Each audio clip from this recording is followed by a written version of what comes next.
پہلی بات اتقوا اللہ حق تقاتہ ولا تموتن الا وانتم مسلمون، میں عرض کر چکا ہوں اس کا براہ راست تعلق ایمان کے ساتھ، اس نظریہ حیات کے ساتھ ہے، اس تصور کائنات کے ساتھ ہے، اس فلسفے کے ساتھ ہے، اس ویلٹن شوانگ کے ساتھ ہے۔ وہ ہے تو تقویٰ ہوگا، فرما برداری ہوگی۔ اب جو یہ جیسے میں مثال دیا کرتا ہوں کہ ایک فصیل ہے، اینٹوں سے بنی ہے، فصیل کی قوت کا دار و مدار، استحکام کا دار و مدار دو چیزوں پر ہے۔ ہر اینٹ پکی ہو، پختہ ہو، کچی اینٹ نہ کہیں لگ گئی ہو، جہاں کچی اینٹ لگے گی وہیں اندیشے کی جگہ بن گئی، پوٹینشیل ڈینجر کا مقام ہے، پوٹینشیل ویکنس ہے۔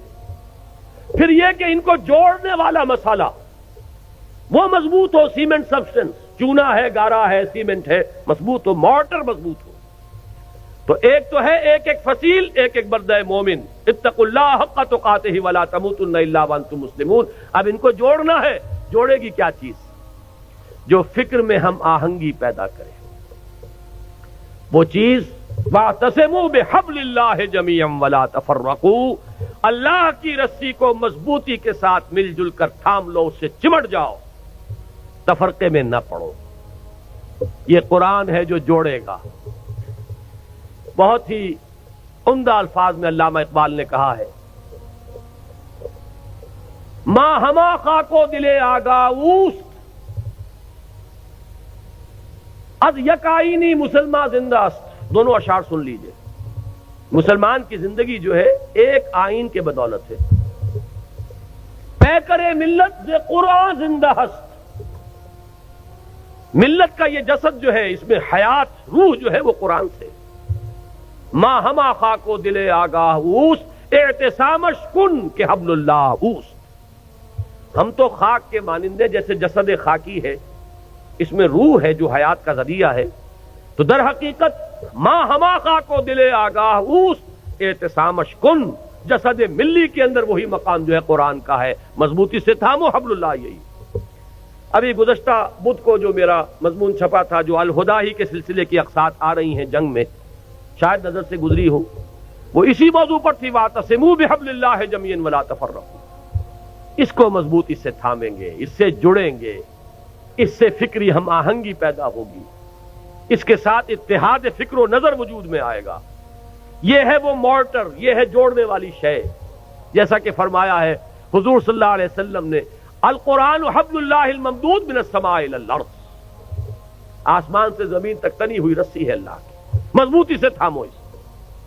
ایک دفعہ کا واقعہ بڑا پیارا ہے۔ حضور اپنے حجرے سے باہر تشریف لائے، مسجد نبوی کا نقشہ ذرا ذہن میں رکھیے۔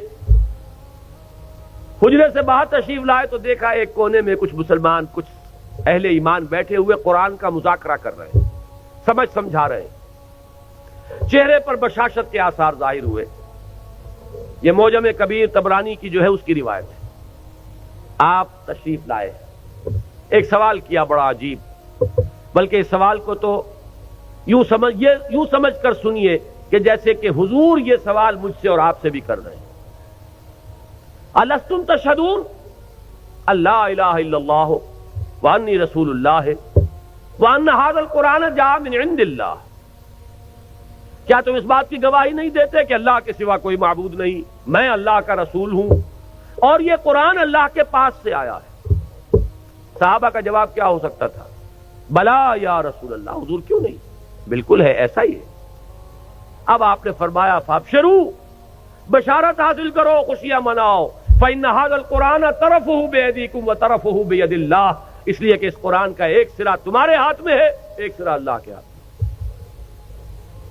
یہ ہے وہ قرآن، وہ حبل اللہ، واعتصموا بحبل اللہ جميعا ولا تفرقوا۔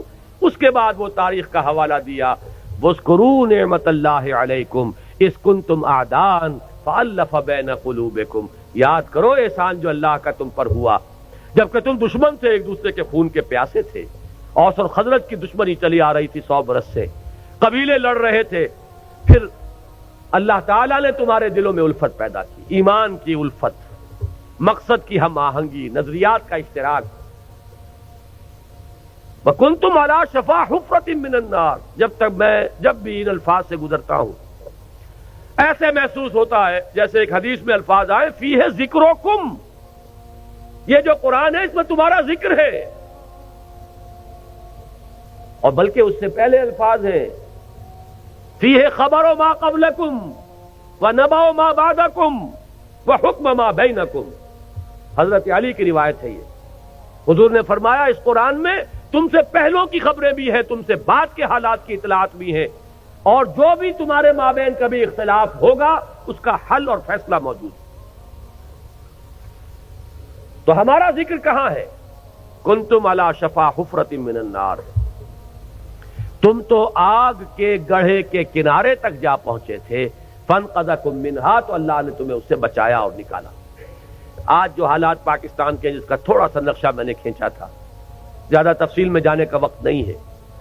میرا جو نقطہ نظر ہے میثاق میں اس ماہ کے پرچے میں وہ آ چکا ہے تفصیل سے، لیکن یہ کہ ذرا بھی آنکھ کھلی ہو، شعور کی آنکھ، اور حالات کا کوئی مشاہدہ ہو رہا ہو، تو یہ بالکل رائٹنگ آن دی وال کی طرح یہ حالات سامنے موجود ہیں.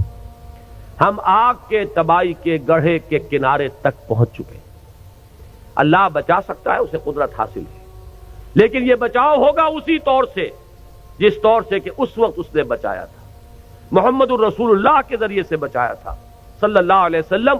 حضور فرماتے ہیں کہ میری اور تمہاری مثال ایسی ہے کہ آگ کا ایک الاؤ ہے، تم اس میں کود پڑنا چاہتے ہو اور میں تمہارے کپڑے پکڑ پکڑ کر گھسیٹ رہا ہوں. اس طریقے سے اسی نسخے کو اختیار کریں گے تو بات بنائے گی. وَاذْكُرُوا نِعْمَةَ اللَّهِ عَلَيْكُمْ إِذْ كُنْتُمْ أَعْدَاءً فَأَلَّفَ بَيْنَ قُلُوبِكُمْ فَأَصْبَحْتُمْ بِنِعْمَتِهِ إِخْوَانًا وَكُنْتُمْ عَلَى شَفَا حُفْرَةٍ مِّنَ النَّارِ فَأَنقَذَكُم مِّنْهَا كَذَلِكَ يُبَيِّنُ اللَّهُ آيَاتِهِ لَكُمْ آيَاتِهِ لَعَلَّكُمْ تَهْتَدُونَ. اس طرح اللہ تمہارے لیے اپنی آیات کی تبیین کر رہا ہے، وضاحت سے بیان کر رہا تاکہ تم ہدایت اخذ کر سکو، راستہ تمہیں نظر آ جائے، اس پر چل سکو. آخری آیت میں ہے وہ مقصد کا اشتراک. وَلْتَكُن مِّنكُمْ أُمَّةٌ يَدْعُونَ إِلَى الْخَيْرِ وَيَأْمُرُونَ بِالْمَعْرُوفِ وَيَنْهَوْنَ عَنِ الْمُنكَرِ وَأُولَٰئِكَ هُمُ الْمُفْلِحُونَ. اور چاہیے کہ تم سے ایک ایسی جمعیت وجود میں آئے، ایک ایسی امت وجود میں آئے. ویسے تو پوری امت کا کام یہی ہونا چاہیے تھا، لیکن اگر امت سو گئی ہو تو ان میں سے جو بیدار ہو جائیں، جو جاگ جائیں، وہ مل جل کر ایک امت ودن امت، پارٹی ودن پارٹی، بڑی امت میں ایک چھوٹی امت کی شکل اختیار کریں، اور ان کے کام صرف 3 ہوں. عہد کر کے اٹھیے اگر ان باتوں کی سچائی اور صداقت کی دل گواہی دے کہ یہ 3 کام ہو جائیں ہمارے مقصد. یدعون الی الخیر ویامرون بالمعروف وینہون عن المنکر. دعوت خیر، بھلائی کی دعوت. انشاءاللہ اس بدھ کو جو یہ قسط آ رہی ہے میری، اس میں اسی آیت پر گفتگو ہے، اسی لیے مجھے بڑی سہولت ہے کہ میں اس وقت اشارہ کر کے یہاں سے گزر جاؤں گا کہ آپ ذرا توجہ کے ساتھ اس بدھ کو انشاءاللہ جو آئے گی اس میں کوئی ناغہ نہ ہو جائے، اللہ تعالیٰ کوئی رکاوٹ اس میں اللہ کی طرف سے نہ آ جائے. تو اس میں اسی آیت پر اور پھر 2 اور قسطیں آئیں گی جو اسی موضوع پر ہیں. ایک میں نے مولانا امیر التبلیغ مولانا محمد یوسف دہلوی رحمۃ اللہ علیہ کی ایک تقریر کا اقتباس دیا ہے طویل. یہ امت، ایک لفظ استعمال کیا انہوں نے، امت پناہ ہم سے چلا گیا. کہتے ہیں ہم امت ہیں، امت ہونے کا وصف ختم ہو چکا ہے. وہی بات جو اقبال نے کہی تھی کہ آج کوئی امت محمد یا امت مسلمہ دنیا میں موجود نہیں ہے. جو چیز بالفعل موجود ہے وہ کچھ مسلمان اقوام ہیں. امت محمد صلی اللہ علیہ وسلم، امت مسلمہ نام سے کوئی شے موجود نہیں، لیکن اسے وجود میں لانا ہے، اس کے لیے جینا، اس کے لیے مرنا. قُلْ إِنَّ صَلَاتِي وَنُسُكِي وَمَحْيَايَ وَمَمَاتِي لِلَّهِ رَبِّ الْعَالَمِينَ. یہ ہو مقصد، عمل کے لیے یہ ہو ہدف، اپنی صلاحیتوں کے صرف کے لیے یہ ہو میدان. دکھائیے جولانیاں اس میں، آئیے مل جل کر ایک امت بنیے، ایک اجتماعی قوت بنیے. اللہ کرے گا تو یہی قوت، اسی کو وسعت حاصل ہوگی، اسی سے وحدت ملے گی، اسی سے اتحاد ہوگا، اور یہ ہوگی وہ شے کہ جس کی اس وقت ہمیں سب سے زیادہ شدید ضرورت ہے.